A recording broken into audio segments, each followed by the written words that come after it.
జమ్ము ఏది అయినా ట్రై చెయ్యి ఆచి చికెన్ మసాలా. పశ్చిమ బెంగాల్ మాదిరి తెలంగాణను కూడా కైవసం చేసుకుందామని మోడీ పగటి కళ్లలు కంటున్నారని ప్రభుత్వ విప్ బీర్లా ఐలయ్య విమర్శించారు. బెంగాల్లో బీజేపీ ఎలా గెలిచిందో దేశ ప్రజలందరూ చూశారన్నారు.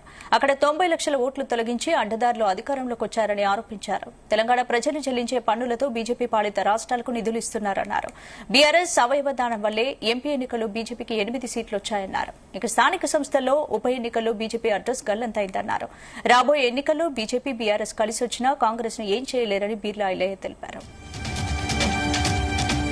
దేశ ప్రధాని మోడీ గారు వచ్చి తెలంగాణ మేము కైవసం చేసుకోబోతున్నాం, బెంగాల్ తర్వాత తెలంగాణ నిజంగా కూడా తెలంగాణ ప్రజలు ముక్కు మీద వేసుకుంటున్నారు.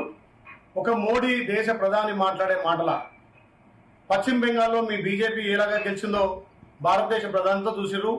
ఇలా భారతదేశంలో ప్రతి రాష్ట్రంలో మీకు అధికారం కావాలని చెప్పి అడ్డదారిలో అధికారాన్ని చేకించుకోవాలని చెప్పి బెంగాల్లో 90 లక్షల ఓట్లు తీసిన మీరు అక్కడ అత్యవసర మెజార్టీతో గెలిచిరు. మరి ఇక జరిగేది తెలంగాణలో సమరం, తెలంగాణలో బీజేపీ బాగా వేస్తుందని చెప్పి మోడీ గారు చెప్పడం నిజంగా కూడా ఆశ్చర్యంగా ఉంది. తెలంగాణలో మీ బీజేపీ ప్రభుత్వం కళ, ఇక్కడ కనీసం మీ బీజేపీకి నాయకులు లేరు. బీజేపీ ఇక్కడ వస్తుందంటే తెలంగాణ ప్రజలు నమ్మరు. తెలంగాణ ప్రజలు నైజామున్నే పాల్గొన్నటువంటి చరిత్ర ఈ తెలంగాణ ప్రజలది. ఇలా తెలంగాణ ప్రజలు ఇక్కడ ప్రజాపాలన ద్వారా పేద ప్రజలకు సంక్షేమం అందుతుంటే దాన్ని చూసి ఓర్వలేక మోడీ గారు మేము తెలంగాణలో బాగా వేస్తున్నాం. మరి తెలంగాణ కట్టే ట్యాక్స్ తోటి నీ బీజేపీ పాలిత ప్రాంతాల్లో ఎక్కువ నిధులు ఇచ్చి ఇక తెలంగాణకు మొండి చేయి చూస్తున్నాం. మరి ఇక్కడ ఆంధ్రప్రదేశ్కి ఇచ్చేటువంటి నిధులు మరి మాకెందుకు ఇవ్వాలని చెప్పి డిమాండ్ చేస్తా ఉన్నాం. ఏదో బెంగాల్లో గెలిచాం కదా ఇక మిగతా రాష్ట్రాల్లో గెలుస్తామంటే అది మీ కలనే తప్ప ఏదో వాపును చూసుకొని ఏదో అన్నట్టుంది మీ చరిత్ర. ఈ తెలంగాణలో మీ పాలన రాదు. నిన్న నువ్వు చేసినటువంటి ప్రసంగంలో కనిపిస్తుంది వచ్చే ఎలక్షన్ లో బీజేపీ బీఆర్ఎస్ దోస్తుగా పోతామంటున్నారు. మీరిద్దరు దోస్తాను కలిసిపోయినా మీరు విడిగా పోటీ చేసిన ఇక్కడ కాంగ్రెస్ పార్టీకి మీరెవ్వరు కూడా పోటీ ఇవ్వలేరు. మోడీవి అన్ని పగటి కలలే. తెలంగాణ ప్రజలు చైతన్యవంతమైన ప్రజలు. తెలంగాణలో ప్రజాపాలన ద్వారా గౌరవ ముఖ్యమంత్రి రేవంత్ రెడ్డి గారు ఒకవైపు సంక్షేమం ఒకవైపు అభివృద్ధి అందిస్తున్న తరుణంలో మీరు ఎన్నిసార్లు తెలంగాణకు వచ్చినా మీ కళలన్నీ పగటి కళలే.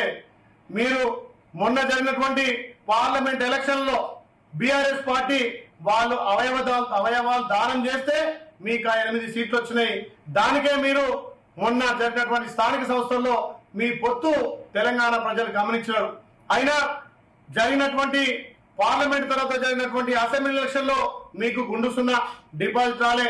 స్థానిక సంస్థల్లో మీకు అడ్రస్ గలంతైంది. మున్సిపాలిటీలలో మేము పట్టణాల్లో బీజేపీ ఉందని చెప్తున్నారు. మరి పట్టణ మున్సిపాలిటీలో కూడా కాంగ్రెస్ పార్టీ జయకేతనం ఎగేసింది. అందుకే తెలంగాణలో మీ పప్పులు ఉడికై రేవంత్ రెడ్డి గారి ప్రజాపాలన ద్వారా ఇంకొకసారి కాంగ్రెస్ పార్టీ అధికారంలోకి వచ్చి రేవంత్ రెడ్డి గారే ముఖ్యమంత్రి ఉంటారు. మీరు తస్మ జాగ్రత్త.